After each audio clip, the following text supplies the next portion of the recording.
बूढ़ा ब्राह्मण था। वह हर रोज पीपल सींचने जाता था। जैसे ही वह पीपल सींचने लगता था, उसी समय पीपल के पेड़ में से एक लड़की निकलती और कहती, पिताजी, मैं आपके साथ घर जाऊंगी। यह सुनते सुनते वह बूढ़ा ब्राह्मण दिन प्रतिदिन कमजोर होने लगा। उसकी ऐसी हालत देखकर एक दिन उसकी पत्नी ने पूछा, क्या बात है, आप इतने परेशान क्यों हैं? तब वह ब्राह्मण बोला कि हर रोज पीपल में से एक लड़की निकलती है और यह कहती है कि पिताजी, मैं आपके साथ घर जाऊंगी। तब बुढ़िया बोली, इसमें परेशानी की क्या बात है, कल ले आना उसे। जैसे 6 बेटियां रहती हैं, वैसे 7वीं भी रह लेगी। अगले दिन बूढ़ा ब्राह्मण उस लड़की को घर ले आया। लड़की को घर लाने के बाद वह ब्राह्मण आटा मांगने गया तो उसे पहले दिनों की बजाय आज ज्यादा आटा मिला। जब बुढ़िया आटा छानने लगी तो लड़की ने कहा, लाओ माँ, मैं छान देती हूँ। जब वह आटा छानने बैठी तो परात भर गई।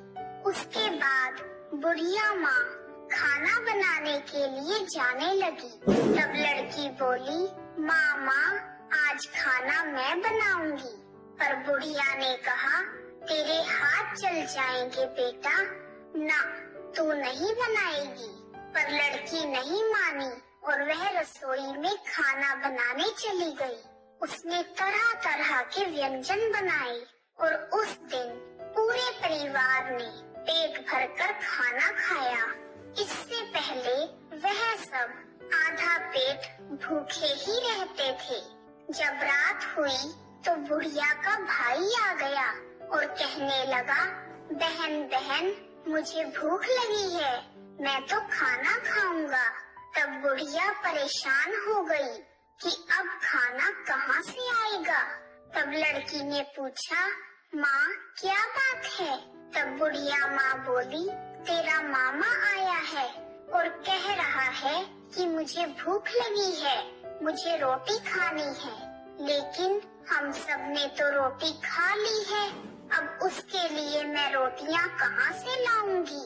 लड़की ने कहा, माँ, तुम चिंता ना करो, मामा के लिए रोटी मैं बना दूंगी। और वह रसोई में चली गई।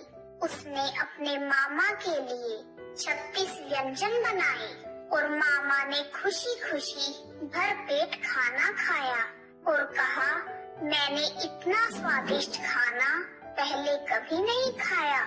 बुढ़िया ने अपने भाई को बताया कि आज खाना तेरी भांजी ने बनाया है। शाम हुई तो लड़की बोली, माँ, चौका लगाकर चौके का दिया जला देना, आज मैं कोठरी में सोऊंगी। बुढ़िया ने चिंता जताते हुए कहा, ना बेटी, तू डर जाएगी। लेकिन वह बोली, मैं नहीं डरूंगी, मैं कोठरी में ही सोऊंगी। और वह लड़की कोठरी में जाकर सो गई। आधी रात को जब वह लड़की उठी और उसने चारों तरफ नजर घुमाई तो धन ही धन हो गया। वह कोठरी धन से भर गई।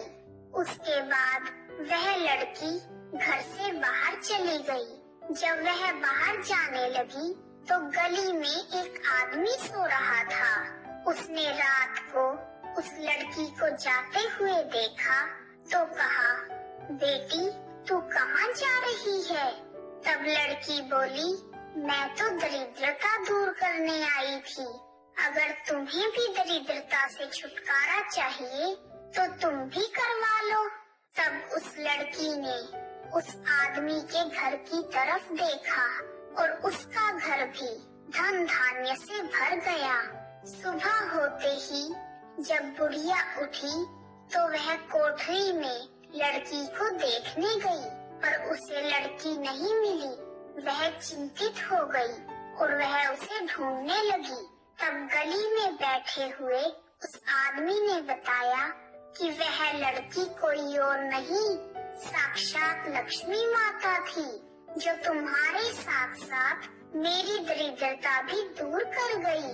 हे लक्ष्मी माता, जैसे आपने उस बूढ़े ब्राह्मण तथा उस गली वाले आदमी पर कृपा की, वैसे ही हम सब पर भी अपनी कृपा बनाए रखना और धन धान्य सुख समृद्धि प्रदान करना।